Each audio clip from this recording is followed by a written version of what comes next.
पूर्ण परमात्मा पाप कर्म दंड को भी काट सकता है। अभी तक जिस भी संत व महापुरुष से मिले उन्होंने यही बताया कि पाप कर्म फल भोगने से ही समाप्त होगा। वो प्रभु कौन है जो पाप कर्म को काट देता है, वो काल के बंधन से छुड़वा देता है। उसका क्या नाम है, पूजा की विधि क्या है? कृपया अवश्य सुनिए जगत गुरु तत्वदर्शी संत रामपाल जी महाराज के अमृत वचन। सत साहिब। अब सत्संग का ये दूसरा दिन है, 15 सितंबर 1999।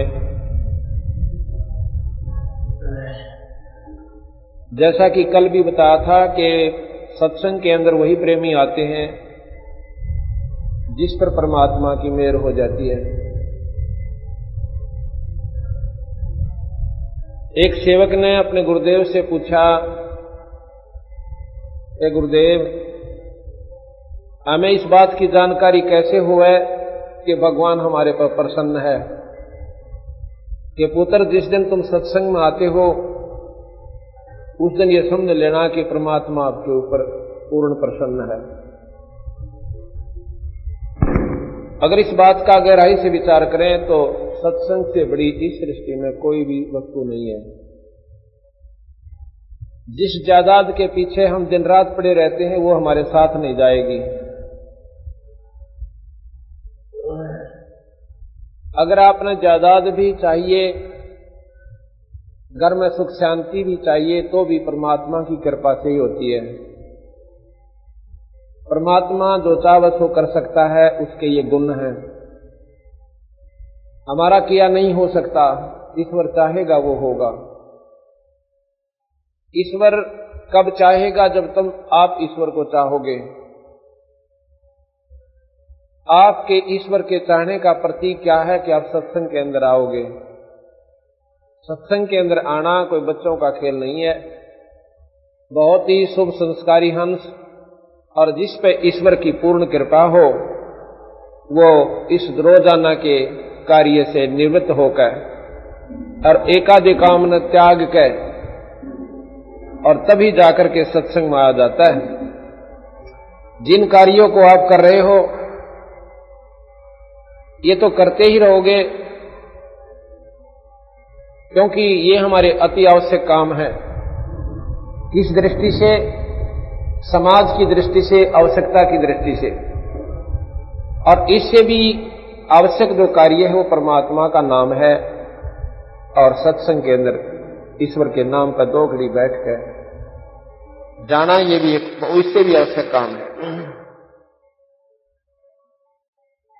जो व्यक्ति इस दृष्टि से विचार करेगा कि ये कार्य तो उन भाइयों के भी चल रहे हैं।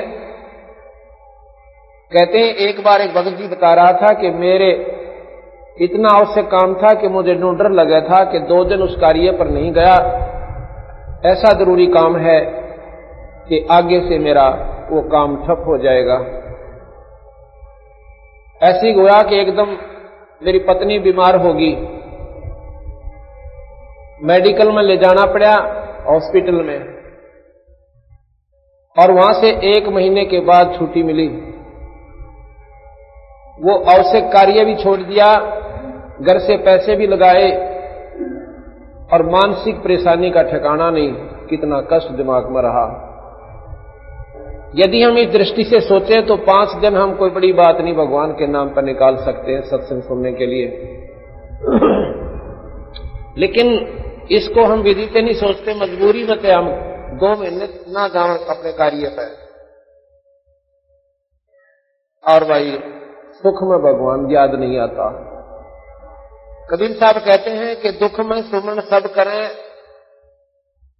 सुख में करे ना कोई, और जे सुख में सुमन करे ये दुख काहे को होई। सुख में सुमन ना किया फिर दुख में करते याद, कहे कबीरता दास की अब कौन सुना फरियाद। सुख में याद नहीं किया ईश्वर और दुख पड़े जब उसको याद करें, तब मेडिकल में जावे है ना, जब सारे देवता याद कर लें हम, उससे पहले कोई नहीं याद आता, तो कहें कि तू पहले याद करे तो तेरे ये दुख भी दूर हो सकते हैं।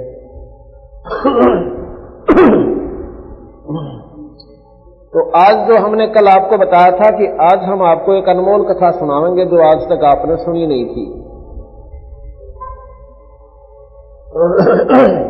और जिन्होंने सुनी है वो उनको और आनंद आएगा, क्योंकि भगवान की चर्चा से करोड़ बार सुन ले पुण्य आत्मा ने उतना ही आनंद आता है। जिस प्रकार स्वस्थ व्यक्ति रोजाना रोटी खाओ दिन में 2-2 बार, और बड़े दिन हो जाए जब 3-3 बार भी हम भोजन प्राप्त करते हैं, और जितनी बार खाते हैं उतना ही स्वादिष्ट लगता है, ठीक इसी प्रकार जो स्वस्थ आत्माएं हैं, जो पाप रहित आत्माएं हैं, उनको भगवान की चर्चा वही बात और वही कथा से 100 बार सुन ले, आपको उतने ही आप आनंदित होंगे। और जिस दिन हुआ कि ये तो सुन रखी है हमने कई बार, अब वो बात फिर गड़बड़ हो जाती है। जिस प्रकार बीमार आदमी ने कहे कि आज रोटी को ना खाता, मैंने सुबह खा ली थी, वो क्यों नहीं खा रहा? क्योंकि उसके शरीर में कोई गड़बड़ हो चुकी है, या तो बुखार की शिकायत है या बदहजमी हो ली। इसलिए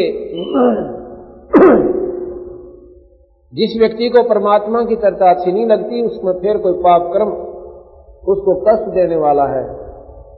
उसका तरीका भी यही है कि सत्संग में आवे। अब दवाई ने के कोई खा कर प्रसन्न होता है, पर मजबूरी में खानी पड़ा करे, चाहे वो कड़वी लागे और चाहे कोई मीठी दवाई हो। दवाई लेने से, दवाई खाने से ही छुटकारा होगा। इसलिए ये सत्संग में परमात्मा की कथा एक मेडिसिन का काम करती है, दवाई का काम करती है हमारे पाप कर्मों को काटने के लिए।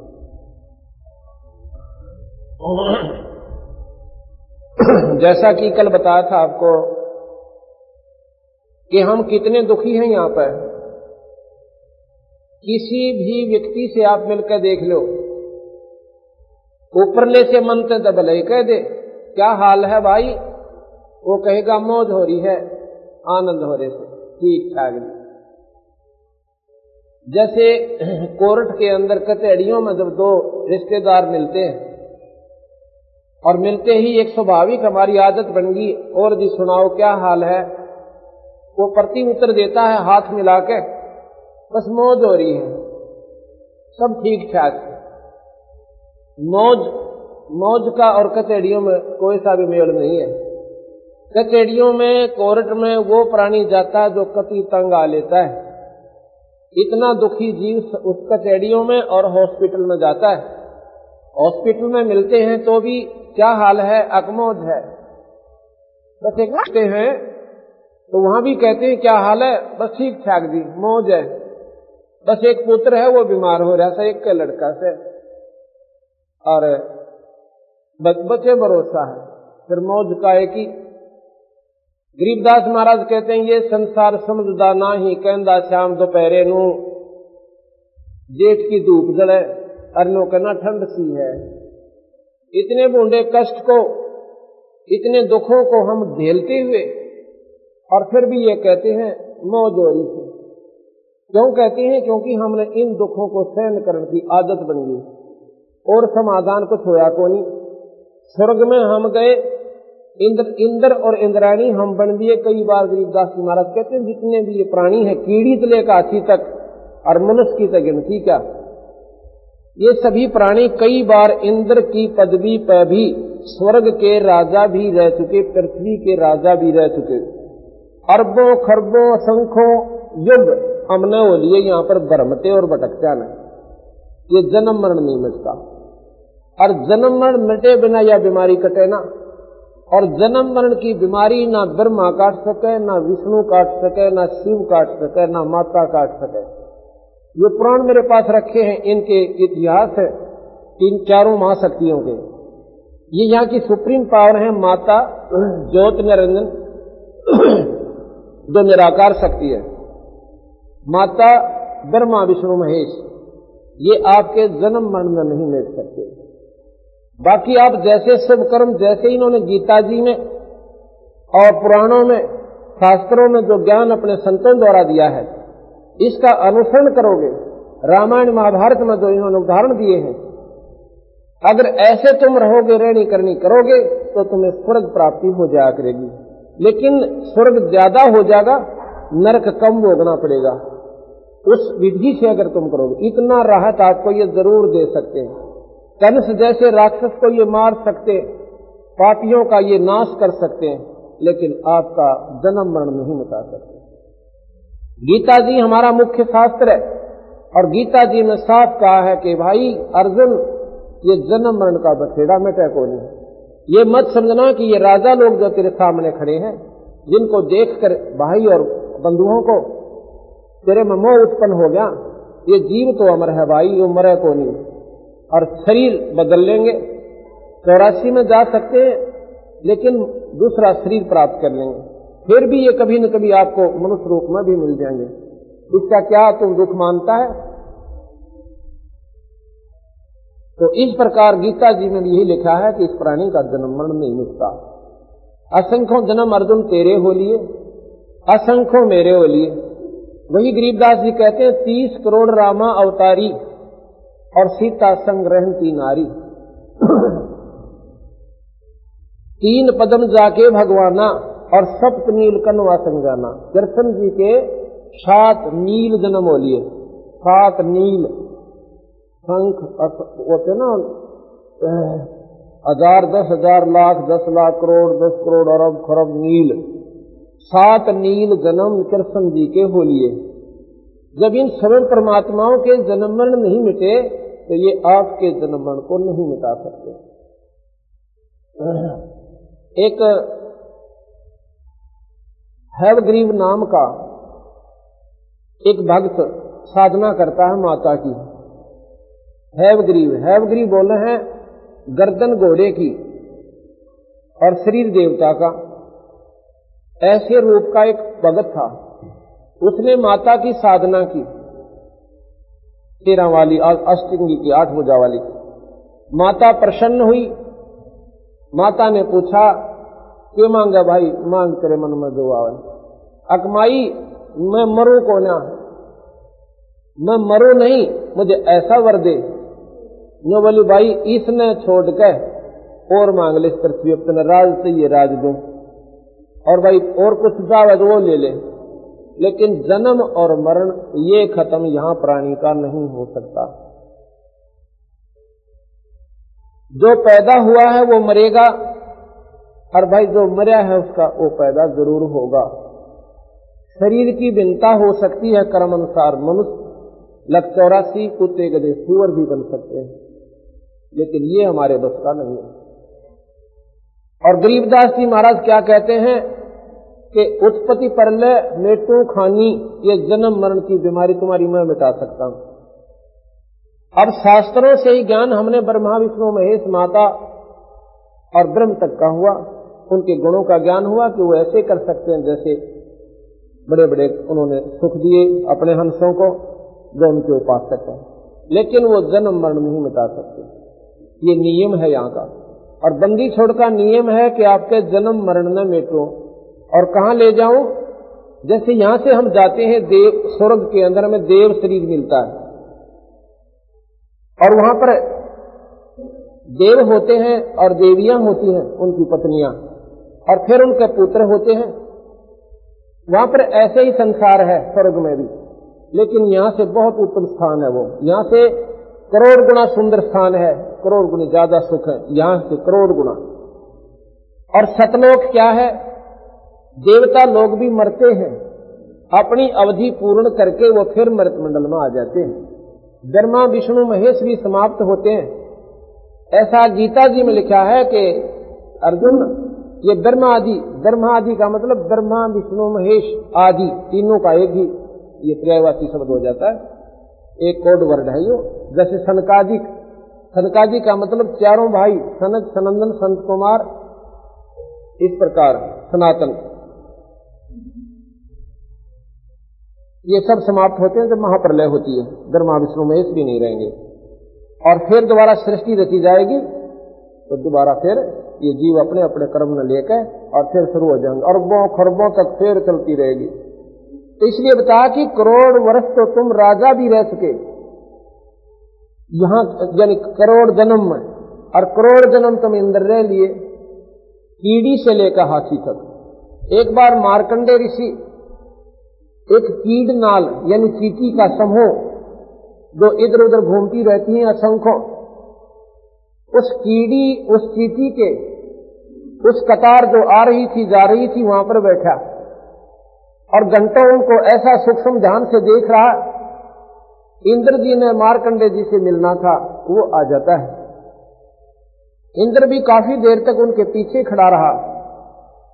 इंद्र ने पूछा, हे परवरदिगार, इन चींटियों में क्या देख रहे हो? कहते ये देख रहा हूं भैया कि ये चींटियां कितनी बार इंद्र रह चुकी हैं। तो कहता है महाराज जी, ये चींटी और इंद्र का क्या काम? अब यही तो मैं देख रहा था भैया। कहते हैं आपने क्या पाया कि इसमें इतने लंबे समूह में ये करोड़ों चींटी इधर उधर जा रही है ना, एक चींटी ऐसी है जो केवल एक बार इंद्र रही है और बाकी तो कई बार इंद्र की पदवी भोग कर फिर गधे की जमीन डाली। इंद्र का पसीने आ गए। लेकिन ये राज का सुख है ना, ईद जिसने दारू की लत पड़ रही है, नाम लेने ध्यान में सोचता है ले वो दारू छोड़नी पड़ेगी ना, नाम पे ले, यानी वो चस्का कौन छूटता। गधा बनना मंजूर, कुत्ता बनकर टिट्टी खाना मंजूर, पर यह बुराई ना छूटे। और थोड़ा सा सुख राज का, इंद्र का राज स्वर्ग का राज होता है। और बंदी छोड़ भगवान कहते रहे वो भी कुछ को ना। और तू यहाँ पर एक MLA बनकर एंडी पास जा, सरपंच बने पास में सोचा तेरे बराबर कोई भी कोई ना। ये तो अक्षीण सुख है।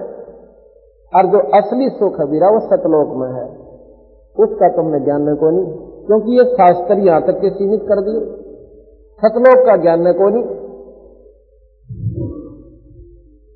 इस प्रकार जब महाराज ने गरीबदास जी ने यही बताने की कोशिश करी है कि भाई अब जैसे हम ये साधना करेंगे ना जो बंदी छोड़ भगवान कबीर साहब बताते हैं और गरीबदास जी बताओ, और यह सबसे आसान, ना तपस्या करनी, ना इसमें कनागत काटने, ना इसमें पितर सिद्ध, ना देवताओं का प्रकोप रहे। एक ऐसा मंत्र देते हैं शुरू में हम, उससे सभी देवी देवता जो भी आपके ऊपर दबाव देते हैं, कोई पितर है कोई प्रेत है कुछ भी है, वो तो नजदीक नहीं आवे। और उस मंत्र की कमाई से आपके अर्थ, धर्म, काम और मोक्ष, ये चारों पदार्थ आपको यहां मिलने शुरू हो जाएंगे।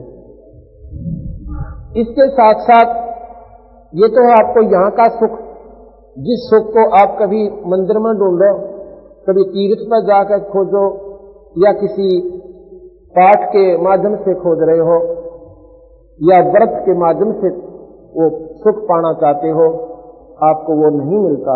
इस मंत्र से आपको वो सबसे पहले वो सुख मिलेंगे।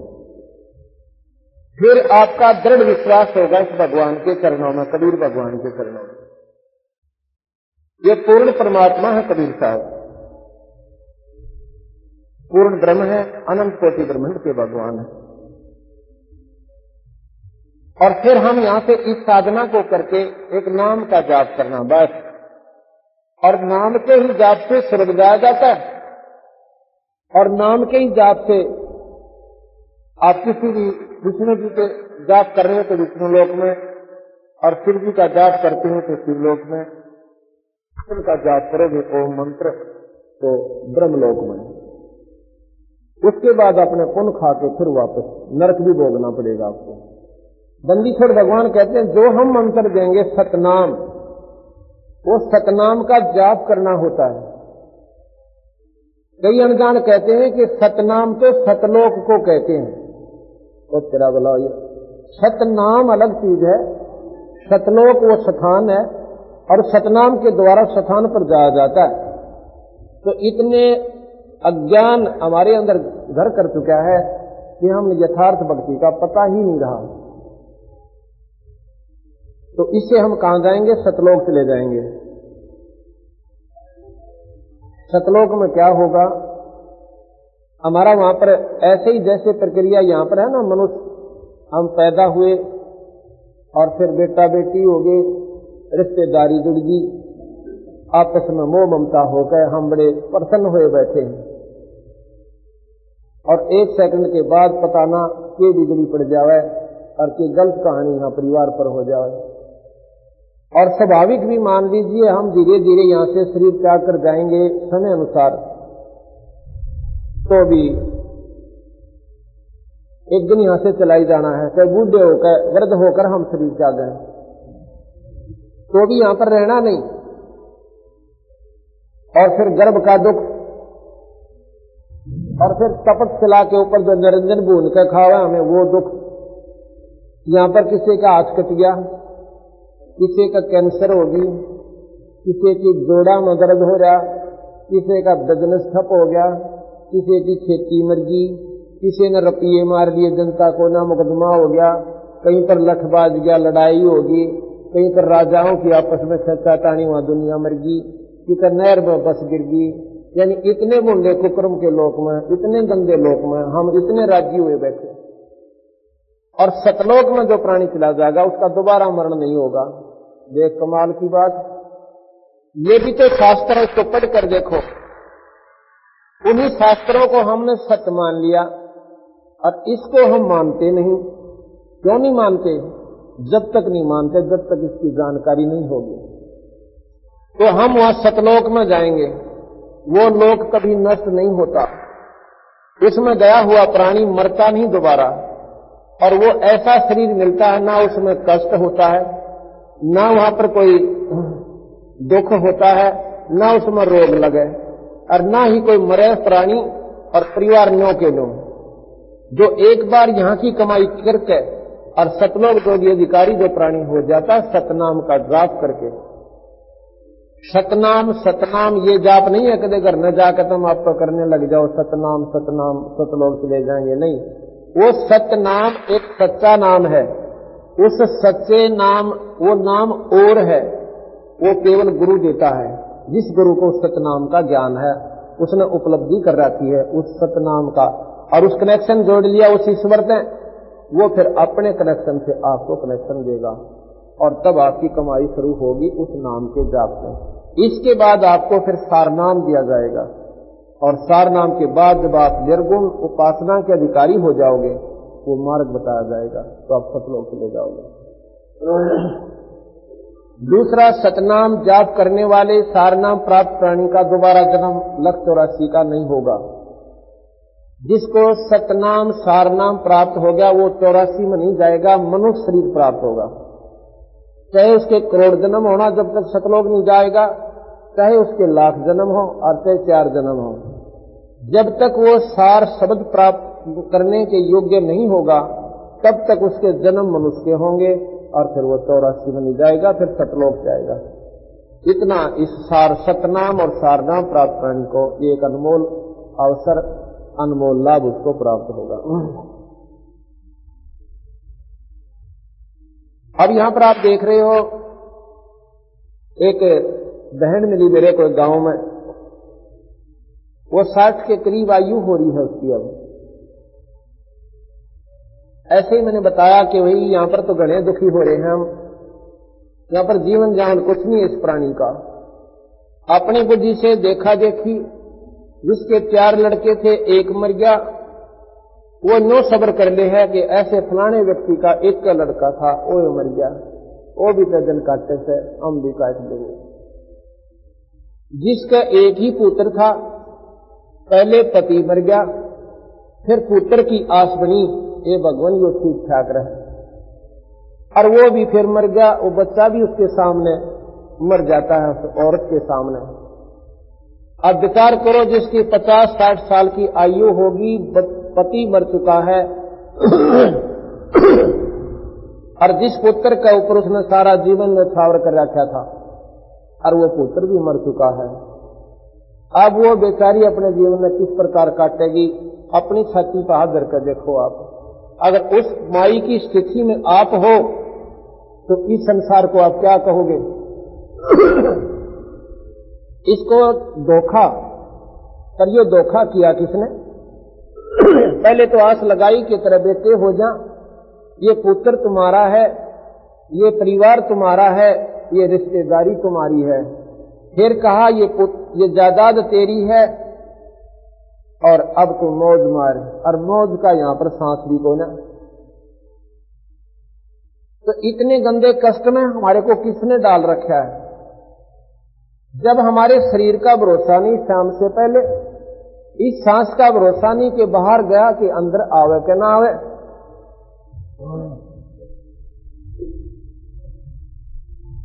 और दूसरा कारण क्या है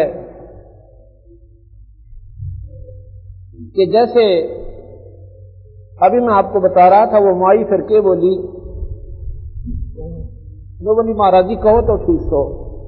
मैं भी कहूं कि ये तो बंदी छोड़ भगवान कबीर साहब ने कहा है, उसका डंडोरा पीटूं। मुझे वो सत लगा और उसमें सच्चाई परिपूर्ण पाई, उसी को आगे मैं बताऊं। मैं अपनी तरफ से कुछ नहीं कहता। तो कहने लगी जी क्या हुआ कि मैंने अपने लड़के को, जो 4वीं 5वीं क्लास में पढ़ता था, सुबह नवा धोवा के तैयार किया और रोजाना स्कूल में जाते थे साइकिल लेकर। 6वीं क्लास 5वीं क्लास में पढ़ता था। दो साथी जा रहे थे कि रास्ते में एक ट्रक से, इतनी देर में मैं रोटी खाने लगी थी। बच्चे स्कूल में भेज दिए, मैं अपना खाना बनूकर कपड़े धोकर रोटियां खान की खातिर बैठी थी और एक गिलास तोड़कर मुंह का नहीं कराया था। इतने में उसका साथी आकर कैसे ताई ताई, कहा भाई क्या बात है? नौकन जो थोड़ा रो पड़ा, अरे तुम बात तो बता। वो टूटता गया सूट हाथ में, नहीं रहा मेरा। कैसे ऐसे हम दोनों जाओ थे और एक ट्रक वाले ने ऊपर ट्रक चढ़ा दिया, मेरा भी साइकिल टूट गया और भाई तो ऊपर का उतर गया। अब नो नहीं कहा कि वो मर लिया, पर वह बेचारी नो का जी मेरी कुंडली कीता है और दूसरी कीता है। और वहां से 1 किलोमीटर की दूरी पर वो स्थान था। जिसने पता लग गया वो भी गेल बाज लिए। क्या हो गया? उस लड़के ने उनको बता दिया वो भाई को ऊपर गटर से उतर गया। वहां जाकर देखे उसमें कुछ भी कोई ना, टक्कर मारी जाकर धरती में बेहोश होगी और कई महीना 3 महीने सोधी नहीं रही, मैं पागल होगी, रो रो कहां सुधा ली। पहले उस बच्चे का ऊपर पूरा जीवन आश्रित था, अरे उसमें अब मैं क्यों कर जीवन काटूं? तो कहती है जी अब के बसाई, रो पीट कर भी छिक ली, कुछ पार बसाई को ना। तो बंदी छोड़ भगवान कहते हैं यहां पर तुम्हारे साथ ये सलूक असंख्यों बार हर प्राणी गेल हो लिया। इसी कारण हमारा दिल धड़क धड़क करता है, कोई माड़ी सी भी गलत बात कहीं सुन लेते हैं। तो ये किसने किया? ये ज्योत निरंजन भगवान ने कर रखा हमारे साथ अपने स्वार्थ के ताई। एक उसने गलती करी थी और उस गलती का दंड गेला हमने भोगना पड़ रहा। उसने क्या गलती करी थी और क्यों हम यहां पर लाकर इस गंदे 5 तत्व के गंदे पुतले में खर्च कर दिया, इसकी एक अजब कहानी है, वो आप अभी शुरू कर रहा हूं। गरीबदास जी महाराज कबीर साहब ने आकर एक यही निर्मल ज्ञान दिया है, न्यारा ज्ञान दिया है। ज्ञान तो वो भी ठीक है, गीता जी में, वेदों में, शास्त्रों में, पुराणों में, भागवत में, लेकिन वो ज्योत निरंजन से बाहर का ज्ञान नहीं है। ज्योत स्वरूपी भगवान तक ही ज्ञान है।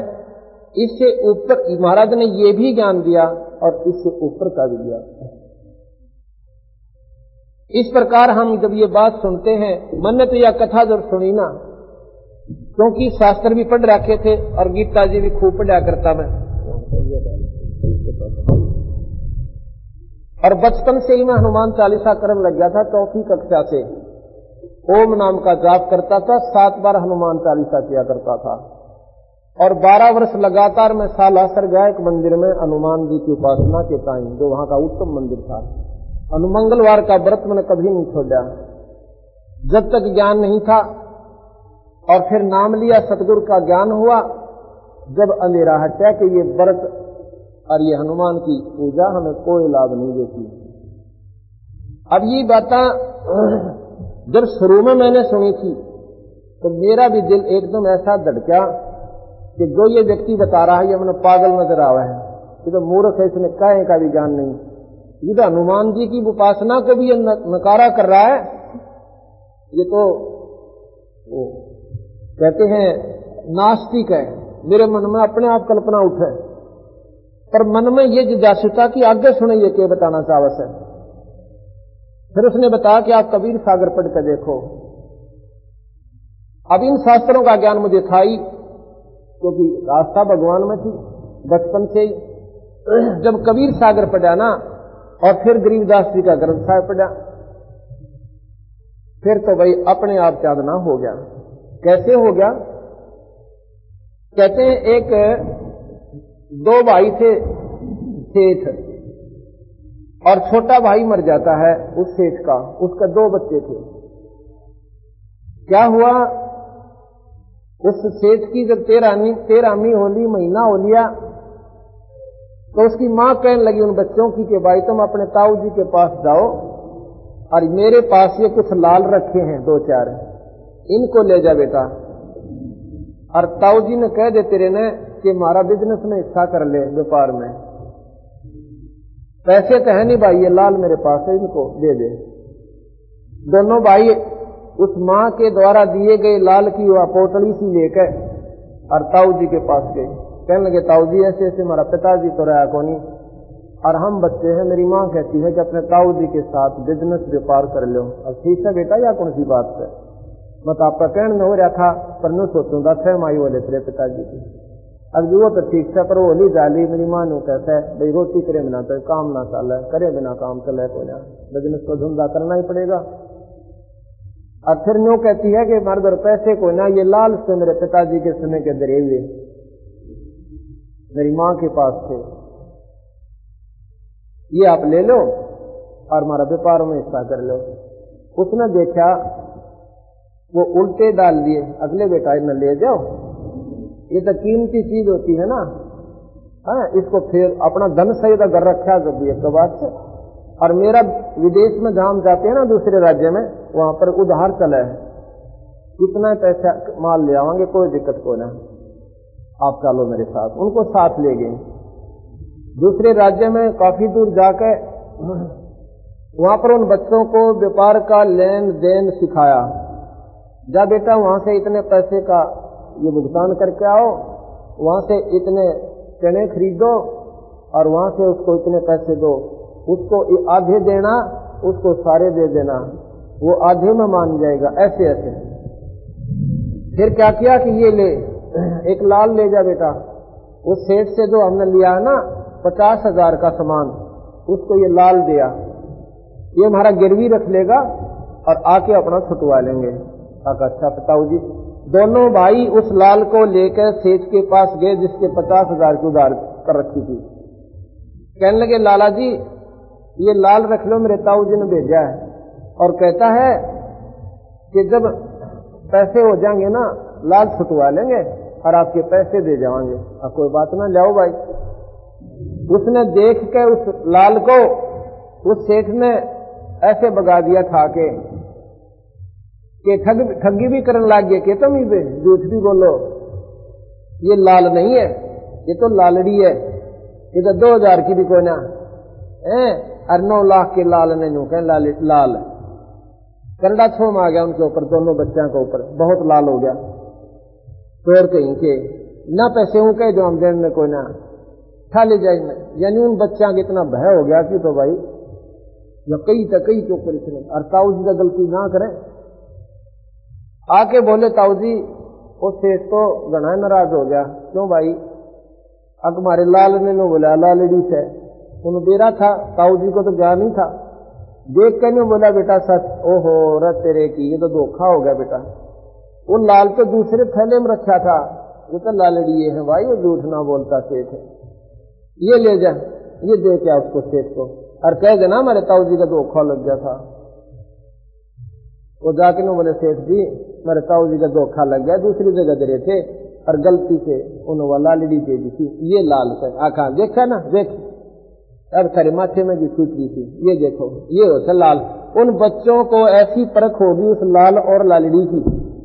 अच्छा तो ये तो 2000 की कीमत का, ये 9 लाख की कीमत का। तो आगे जी आकर बच्चा ने सोची अपनी माँ को वो लाल लिया हुआ सब पिताजी को गणाए कर्जा हो गया ताऊ जी पे। और वापस आए ना, जो घर में गए भागे, माँ कहाँ भाई आगे बेटा, आगे आ जाओ रोटी खाओ, पाछे खावांगे रोटी, पहले वो लाल दे ताऊ जी दे खावा। उनको चेहरे में नींद भी ना आती होगी, इतना कर्जा हो गया। अगले बेटा ये दरे नो के नो रखे थे थारी ये खातर ले जाओ। जब वो लेके गए ना, लेके कहाँ गए, उन्हें सोची कि वाह ये बात बने जो वहां बनी थी, पहले देख चले इनको लाल है कि लालड़ी। उन बच्चा ने जब देखा, ओहो वो बगा के मारे उन्हें डेलियां खानी। मातों भी कती बावड़ी रही, कती बोली है, तन्ने तुझे नहीं मालूम का किसी चीज का। अरे क्या बात होगी, ये लाल को नहीं, ये तो लालड़ी है, 4,500 के भी कोना है। और किसने बका दी बावड़ी तो बोली भाई मन तो दे रहा ना, ये दरे से तेरे पिताजी हैं, ये समय के मन सोचा लाल होंगे और तक न चीज ना दिखती। वो बच्चे आगे उनको लेकर नहीं गए उन लालों को, जाकर नो बोले ताऊ जी मेरी माँ है ना, वह कती बोड़ी से उन्हें नहीं दे रहा जमाने का। बोला रखी बात होगी, उसने मालूम था ताऊ जी ने कि भी आप पर परख लेंगे, मुझे कहने की आवश्यकता ना पड़ेगी। तो नो बोले हमारा जीवन ताऊ जी वो लाल को नहीं थे, वो तो लालड़ी थी। वो ताऊ जी बोला बेटा ये थी तो उस दिन भी लालड़ी, जब मैं अपने मुंह तक कह जाऊं ना तेरी माँ का भी मुंह तक डाओ, और तुम भी न सोचो हमारा बाप मर गया हमारे लाल भी लालड़ी बताओ। तो इसलिए जो बात हम शुरू में जिनको लाल मान बैठे हैं, जिनको पूर्ण शक्ति मान बैठे जिन परमात्माओं को, आज मैं आपको उनकी परख कराऊंगा। जिसको या पूर्ण परख हो जाएगी अपने आप पता चल जाएगा लाल क्या है, लालड़ी क्या है, परमात्मा कौन है और किससे कितना लाभ होगा। थोड़ा सा भूमिका आपको पहले बताता हूं कि जैसे हमने रोज सुनते हैं 3 लोक के परमात्मा, त्रिलोकी के नाथ, चतुर्भुजी भगवान ब्रह्मा विष्णु शिव, ये बात आपने याद रखनी पड़ेगी इस पूरे समागम को पूर्ण रूप से लाभ लेने के लिए। 3 लोक त्रिलोकी के नाथ ब्रह्मा विष्णु महेश चतुर्भुजी, 4 बुझाएंगे। आदि माया शेरा वाली आदि भवानी, इसकी 8 भुजा। ज्योत निरंजन की 1000 भुजा। ये शक्ति का प्रतीक समझो। जैसे 4 हॉर्स पावर की मोटर, एक 8 हॉर्स पावर की, एक 1000 हॉर्स पावर की,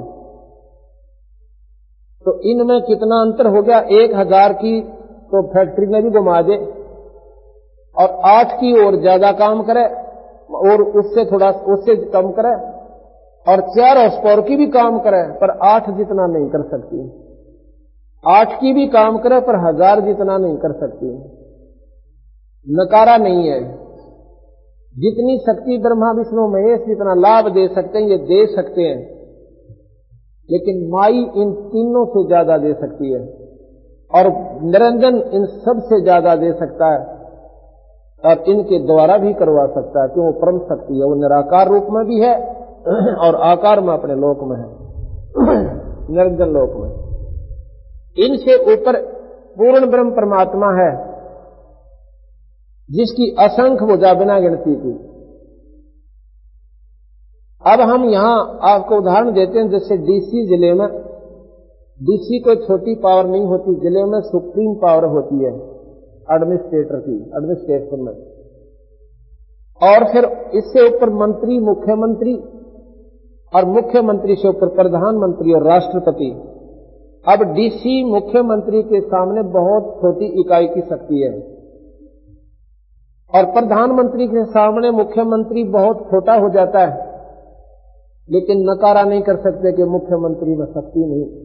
मुख्यमंत्री की शक्ति अपने लेवल की है, अपने राज्य तक सीमित है, लेकिन प्रधानमंत्री की शक्ति असीमित है। उसकी पूर्ण सारी कंट्री के ऊपर, पूरे देश के ऊपर उसकी शक्ति प्रभावी है।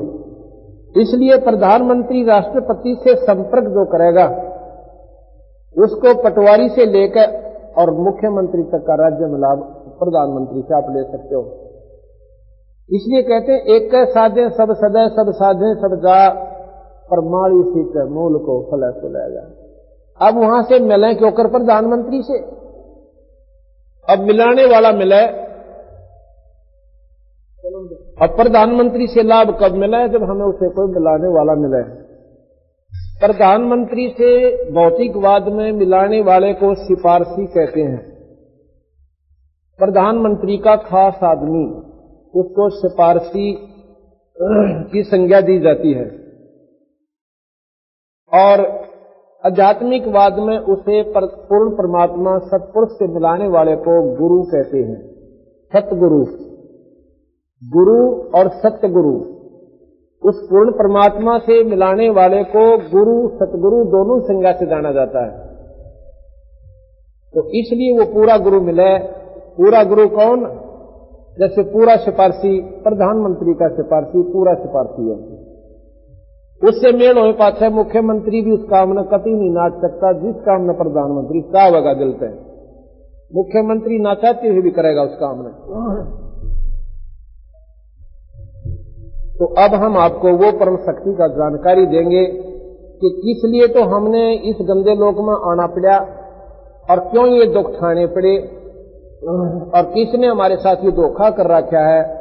आज हम राजी प्रसन्न कर रखे हैं कि ये तुम्हारे माता पिता, ये तुम्हारे पुत्र, ये तुम्हारी पुत्री, ये जमाई, ये मामा, ये साला, अब एक सेकंड के बाद मेरा शरीर छूट जावा, मैं गधा बन जाऊं और ये मेरा कुछ भी को नहीं। इन बातों को जब विचार करोगे तो यह बात बंदी छोड़ वाली आपको पूर्ण समझ में आवेगी। जब भक्ति करनी है तो यह करके देखो। जो सुख आपने चाहिए वो इनसे लेकर देखो। अगर साल भर आप इस उद्देश्य से कर ले देखेंगे बंदी छोड़ भगवान हमें कितना सुख दे सकते, क्या साथ देते हैं। इस उद्देश्य से एक बार करके देखो। आप जहां तीर्थ और व्रत कर छक लिए और गीता जी के पाठ कर आप तंग पा लिए और दुख नो के नो खड़े सिर पर। अब इस जाप को और इस पाठ को आप फेर करके देखो नए सिरे पर और एक वर्ष में आप फिर अपनी घर में सुख देखना। और यहां पर हम आपको गिनवा जाना उन जितने सुख इस भगवान कबीर साहब की शरणमाए पास प्राणियों को हुए हैं। जो नए व्यक्ति आए उनका तो कतई यकीन नहीं हुआ है, वह तो नो कहें 100 की 100 झूठ बोल रहे हैं। और यहां पर वो व्यक्ति भी आए हुए हैं जिनका सुख हो रहे उनसे मिलकर देखियो। वह कोई हमारे रिश्तेदार ना हमारी ओर बोलेंगे और जिसका सुख होगा वह ठोक कर कहेंगे कि पहले मैं माता भी धोख्या करती, कनाकत भी काटा करती और सारे बार मेरे भीतर लिया के जरे ढके करा करती और दुख नो के नो थे। और इस बंदी छोड़ की शरण में वो हालत, वो सुख हो गया केवल एक परमात्मा के नाम पर। इसलिए कहते हैं एक का साध्य सब सदा भाई, सब साध्य सब जा और माली सूत से मूल को तो फल फैलाएगा।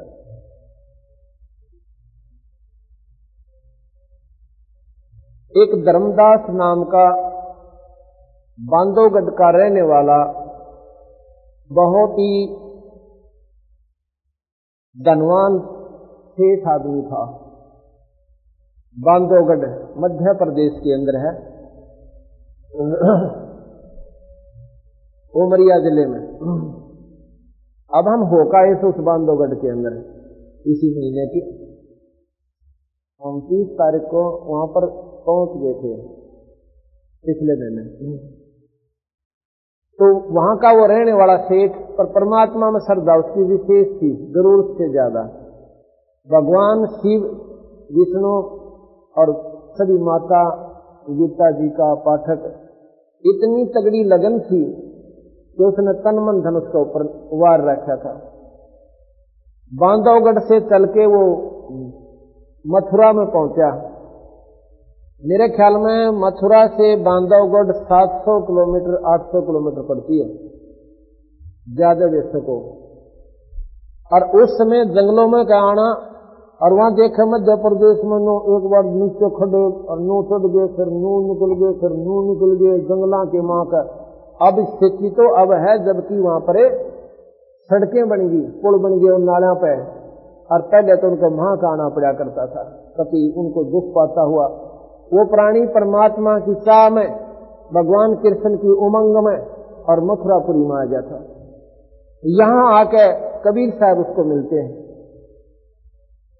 उनको समझाया भाई ये साधना धर्मदास ने करोड़ों जन्म कर ली पर बिराया बिरान माटी या दुर्गति तुम्हारी मिटी नहीं। ये प्रसंग न्यारा सुनाएंगे आपको। तो जब उसकी ये बात समझ में आई कि महाराज जी फिर जन्म मरण मिटे किस विधि से, और क्यों हम तंग पाए से गंदे लोक में आके। कल शादी हुई लड़की की, परसों जमाई मर गया। एक दिन पहला तो खुशी का ठिकाना नहीं सोची थी माता पिता ने कि बच्ची तराई होगी, बोझ उतर गया। और की दे रहा था परसों इससे 12 वजन बनेगा। इसे गंदे लोक में मारे के लिए सलूक रखा, किसी की आंख फूट गई, किसी की दोनों टांग कटी पड़ी, और कोई कैंसर पे भुगत रहा, कोई कुत्ता बनकर, और के खा रहा कभी सूअर बनकर, वो क्या भोग रहा है। इतना गंदी हालत हमारी किसने करी दाता? क्या हमने कभी विष्णु जी की साधना नहीं करी जिन्होंने छुटकारा नहीं दिलाया? कबीर साहब कहने लगे